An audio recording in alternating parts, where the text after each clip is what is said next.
দিগ্বিজয় নাথৰ কবিতা পাঠ উদয়ন নাথ। কবিতাৰ শিৰোনাম ৰজা হোৱাৰ চিন্তা। যৌৱনে নকৈ পোখা মেলিছে, মনৰ ইছাত বিচাত গতি, কথা বতৰাত অসংলগ্নতা, হাজাৰটা ভাৱনা স্থিতি ল'ব পৰা নাই এটাইও।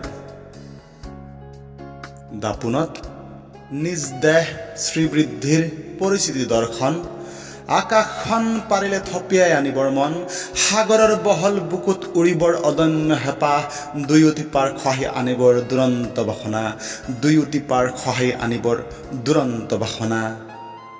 অভিনেতা, নৃত্যশিল্পী, গায়ক হবৰ আকুলতা, ব্যগ্ৰ চিত্ত উন্মাদ, সন্মুখৰ শকাৱধানে উচি নিজক জাহিৰ কৰিবৰ প্ৰবল হেঁপাহ।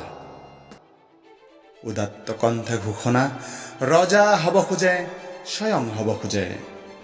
উদাত্ত কণ্ঠে ঘোষণা, ৰজা হ'ব খোজে, স্বয়ং হ'ব খোজে। ব্যৰ্থ চেষ্টা, ভাৱনা, কল্পনা, কামনা বাসনা, কাৰণ কৰ্মবিমুখিতা।